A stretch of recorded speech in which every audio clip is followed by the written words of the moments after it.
disrespect of the Indian Army. Sir.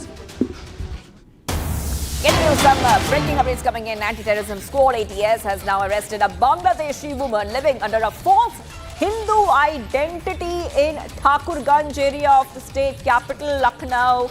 The woman, whose real name is Nargis, has been living in India for several years under multiple fake identities under various names like Nirmala and Jasmi. So we have put out that picture.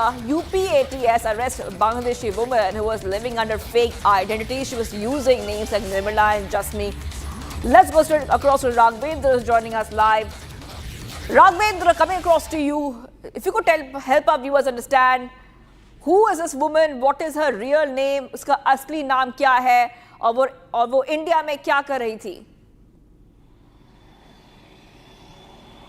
बिल्कुल, देखिए 2006 से वो India में आई है और India में आते ही उसने एजेंट्स को पकड़ा और एजेंट्स को पकड़ के भारत के जो मूल जो डॉक्यूमेंट्स है उसको बनाने की कोशिश की। जैसे आधार की मान्यता बहुत है, तो आधार पे इसने 3 आधार बनवाए इसने अलग अलग नाम से और अलग अलग एड्रेस पे, जिसमें ये जो भारतीय महिला के नाम यानी निर्मला के नाम पे, जैस्मिन के नाम पे ये रह रही थी और साथ ही जो उसका पति था जो समीर था वह भी हरिओम के नाम से रह रहा था। पूछताछ में जब पुलिस के रडार पर आई तो इसको पकड़ा गया, FIR हुई, गिरफ्तारी हुई और इसको जेल भेजा गया।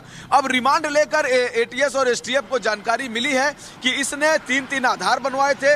इसके जो एजेंट्स हैं 8 से 10 लोग, दर्जन भर लोग हैं जिन्होंने इसकी मदद की थी, वो सब भी अब निशाने पर हैं एजेंसियों के कि आपने अभी तक कितने लोगों के ऐसे इलीगल आधार बनवा दिए हैं, डॉक्यूमेंट्स बनवा दिए हैं, जिनको आप यहाँ पर रुकाए हैं। ये लोग रहने तक की व्यवस्था देते थे, काम इत्यादि के लिए भी जानकारी देते थे, बताते थे।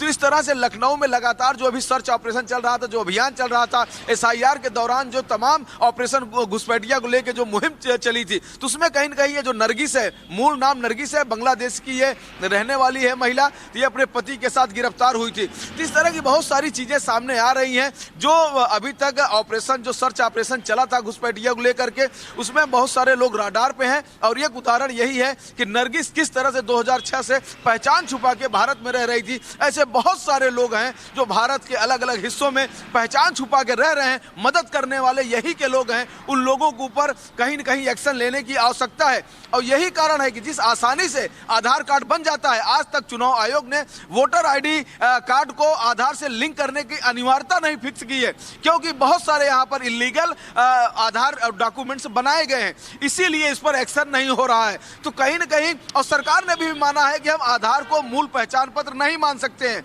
क्योंकि यहां पर बहुत सारे लोगों ने आधार कार्ड की कॉपी बनवा के रखी हुई है। तो यह एक उदाहरण है, नरगिस का एक उदाहरण है जो देश के सामने आना चाहिए कि किस तरह से नकली आधार कार्ड बनाकर लोग पहचान छुपा के भारत में रह रहे हैं।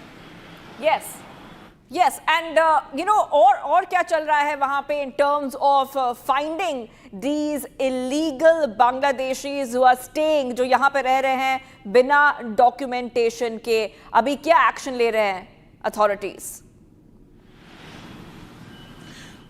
अभी देखिए, अभी पूछताछ चली है, तो पूछताछ से जैसा कि मैंने बताया कि दर्जन भर लोगों की जानकारी मिली है कि वह कौन कौन लोग हैं जो इस तरह के लोगों, चाहे वो बांग्लादेशी हो, चाहे वो नेपाली हो या अन्य जगहों से जो आ रहे हैं, उनका किस तरह से डॉक्यूमेंट्स बनाया जा रहा है। बड़ी बात यह है कि आसाम में वहां पर NRC हुई है, तो NRC में जो लोग छटे हैं वो अलग अलग हिस्सों में, यानी कि अभी मैं गया था कि लखनऊ के नगर निगम में, लखनऊ के जल निगम में और लखनऊ के सीवेज ट्रीट प्लांट में वह लोग काम कर रहे हैं जो असम के नागरिक अपने आप को बताते हैं। लेकिन कुछ लोग तो NRC के डॉक्यूमेंट्स रखे हैं, लेकिन कुछ लोग ऐसे हैं जिनके पास NRC के भी डॉक्यूमेंट नहीं है, तो उनका भी यहां पर आधार बना हुआ है। तो ये सारी चीजें हैं रडार में, कहीं न कहीं जांच हो रही है, इसमें बड़ा खुलासा आने वाले समय में हो सकता है।